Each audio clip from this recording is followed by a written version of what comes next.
Welcome to the home of the DIY movement, where we build stuff and paint things. All right, y'all, welcome back. It is way back Wednesday, man. We missed last Wednesday, so it's been 2 weeks since we had a video, and we're getting into it right now, man. We're taking a break on all the car content stuff and the Truckin' Tuesday, man. We got some house projects going around. I believe I previously mentioned that, but we should be wrapping all that up here in the next 2 to 3 weeks, and then we're going to be hitting the 62 in the truck again pretty hard. I know Bobby got his clips for the side molding, and we'll be putting that on and moving forward with the wiring. But anyways, back to the 61, man, where we last left off. It was painted. We painted it with DBC base coat and the JC 6700 Shopline Euro Clear, and decent results, pretty good results. And we go to assemble, and like I say, this car came with a lot of stuff already, complete side molding. Key takeaway from the side molding, this section right here, is that little Y repop doesn't fit. It calls for some special clips that kind of hold all three pieces together. And I remember, I believe Johnny helped me, and we had to basically trim it and shape it with the Dremel cutoff wheel. And we didn't chrome any of this, so this is just, you know, anodized aluminum reproduction stuff. The wraparound on the rear quarter surprisingly fit really nice. Those call for special clips. I think I was able to source those out, but you can make stuff work. And then I believe all the side molding clips, they're reproduced, but you may have to trim them a little bit to get them to slide into the molding good, especially that 3-piece or that Y section right there. I just remember that was a pain in the butt, kind of like the C molding on 64 quarter panel. Those never fit either. I believe this car came with the back window, if I remember right. I don't think it came with the windshield, or one or the other. I mean, you got plenty of videos of installing the glass, so we did that here. You know, that goes first before any of the stainless around the glass, of course. So I want to say, man, this car, it came with a lot of stuff, man. Side molding complete, grill complete, one-piece bumpers. We're going to get into that here in a minute, and a back window, which that's a really funny shaped back window. I had made a comment on the SPI website. Guys building a Mopar, and man, I think it's a 65. I don't know what kind of car it is, man, but it has, you think the Bubbletop is exaggerated on the back window, man. That car was really exaggerated, and it's not reproduced either. So here we are. We got the roof rail stainless and all the belt line moldings, which that's pretty standard operating procedure to put those on, just like any other, you know, Impala. On the roof rail, I like to start at the, I want to say, back. You get it kind of close to the back, down low where it meets the belt line, and then work your way forward, if I remember right on this car. Man, we were able to get it done in an afternoon. I remember I was really dreading this part of the build because like I said, I didn't take them off and I never put them on. But once we got rolling, man, it just one piece fell in, you know, after the other. And you know, 3 or 4 hours later, and the glass was in and the stainless was on, and I was like, man, that's, you know, that wasn't bad at all. This picture right here in particular, I remember, I don't think this is my car. Yeah, that was a picture I got off the internet. So apparently in 61, some Bubbletops have, that's a rear quarter window roller guide. Some Bubbletops had that and some didn't, which is crazy because the car that, you know, that we're talking about here, my 61, I don't think it had that. So when I put the window in, you know, it had a lot of slop in it, and I was like, man, where's the rear track, you know? Eventually, once you put the side panel in, once you get the glass in, you know, the belt line molding first with the new window sweep, you put the glass in, and then you put your interior side panel. that's all gonna kind of hold the window together. So some cars have a rear track and some didn't. You know, here we are. Here's my car. You can see that it doesn't have the rear track, and it also doesn't have the, you know, the partitions or whatever, you know, the recessed area to bolt the track into. So I know it wasn't just missing the track, you know, it was missing, it just wasn't made that way, which was, you know, kind of crazy, because I remember I racked my brain for a few days trying to figure out why is this window so wonky? And it's because they don't have a rear track, which is crazy. Maybe somebody who also has Bubbletop experienced the same, or can leave a comment below. You know, here's a shot. Got all the glass in, all the stainless is in. It's looking real good, man. Those hubcaps. The car came with those Coker fat white walls, which those are pretty nice wheels or tires. Those hubcaps I bought, I think I got them on eBay, man, like really cheap.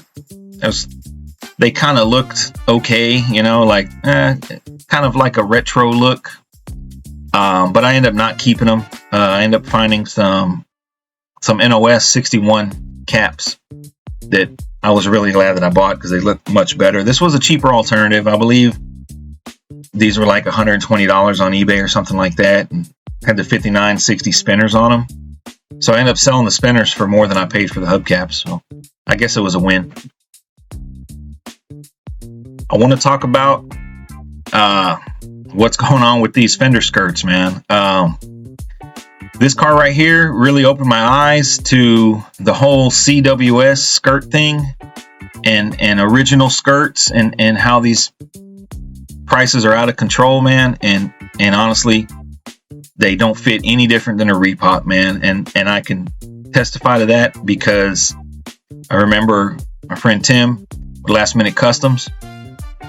I believe I got the repops from him. He also had a CWS stainless steel skirt that he was like, you know, take both sets and see which ones you like, you know, fit better, and then you can buy whichever one you want. So I did.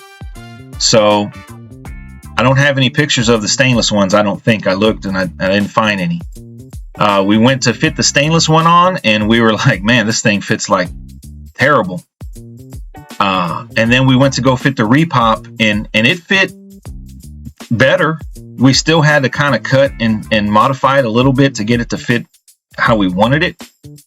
But the repop fit better than the CWS skirt, or the original, you know, Foxcraft, or whatever you want to call it. Whatever these guys are selling for $500 or $600 a pair, the repop fit better than those. So I personally don't buy into that crap.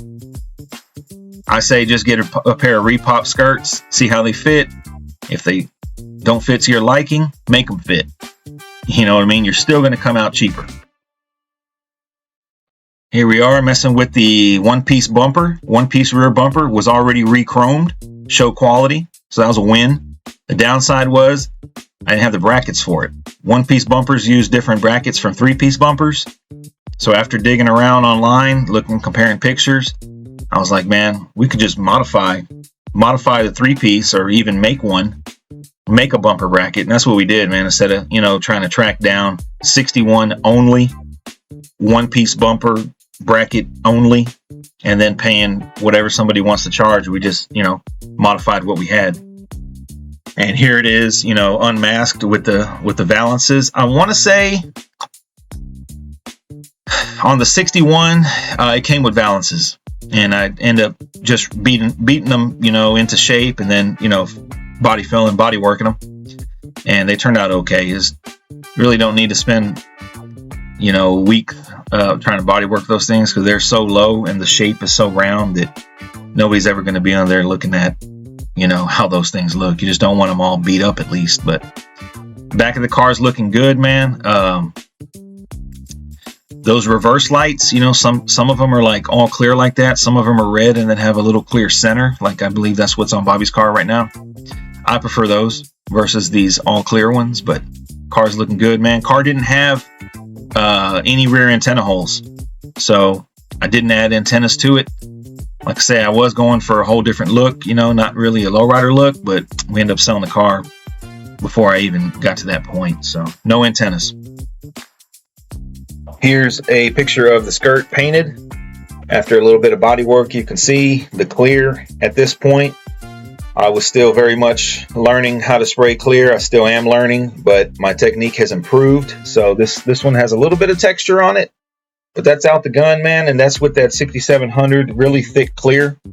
I think I was spraying somewhere probably around 25 psi, which I think is too low for that clear.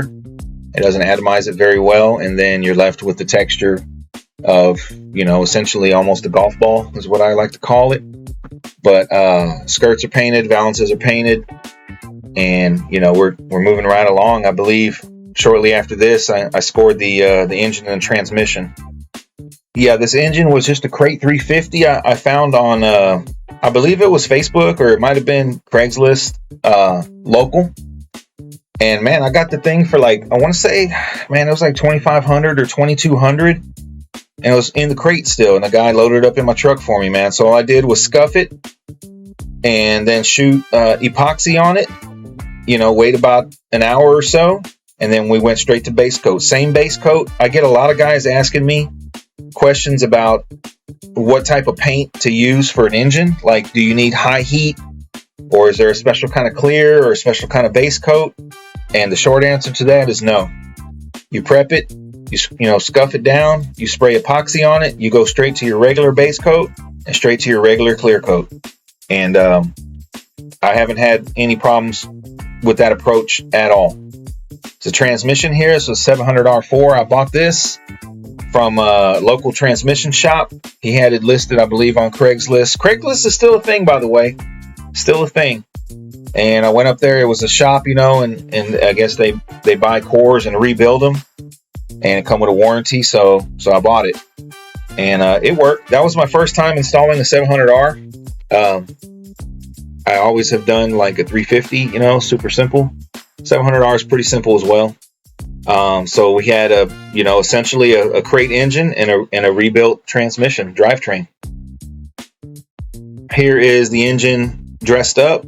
Basically everything in this picture was bought on eBay. That whole little pulley kit was actually a pretty cheap deal. No AC, it's just alternator, power steering, and water pump. And then the valve covers, eBay, you know, matching air cleaner, eBay, carburetor, eBay. Basically everything. I think everything, or it might have been maybe some stuff come from Summit up in Dallas. Maybe the headers or stuff like that. But man, for a you know, a Facebook special and throw some eBay parts on it, thing was looking pretty sharp. I remember when we went to go set this drivetrain on.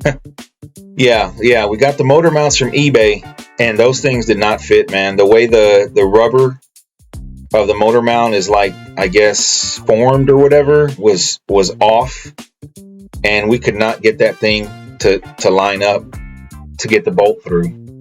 So we ended up throwing those in the trash. We went to Napa local and got extorted out of some motor mounts. But when we got back home, man, they fell right in place. So I guess you get what you pay for. So here we are. We got the NOS hubcaps. You can see they look much better. We got the engine in, the glass, the trim, the firewall is shaved. By the way, I'm still selling those on the website. You guys can check them out. Got them in stock almost all the time. And we got some other stuff on the website as well, man. So shave firewall on the 61, 62. And still got those upper tubulars. Not a fan of those, but I guess they do work. But those NOS 61 caps, man, they were nice. I paid a pretty penny for them. I want to say I paid like $4, but man, I was happy. You know, they look good. The centerpieces were not all cracked up and stuff like that. Yep. We're at about 15-minute mark, man. So we're gonna start wrapping this one up. Want to talk about this Chinese master cylinder setup that I got on eBay. I guess it's a knockoff of the Willwood. Booster was bad right out the box. Second time I've had that happen. Master worked, you know, but once I swapped the booster out, we had brakes, sorta. But man, come on, dude, like right out the box, you know, like I don't know how long the thing was sitting or whatever. I shouldn't be that long, but yeah, so I'm chasing my tail, wondering why I have a soft pedal and looking for leaks. I'm bleeding again, and thing had an air leak you know, right out the booster, man. So garbage, but you can see molded firewall and the Chinese booster, man. So I think we're going to wrap this one up, man. I think the next one we're going to talk about the interior of the car, which we did in-house as well with the Ciudadela kit, and then, you know, talk about selling it, man. That's going to wrap it up for the 61. Hope you guys enjoyed this, man. I know I've been slacking. We've just been really busy. We only really got 1 day a week, you know, to do stuff, and we've been working on some house projects for me, man. So we're gonna get back on it, man. Appreciate you guys watching. Y'all stay tuned for the next one, and thanks for watching.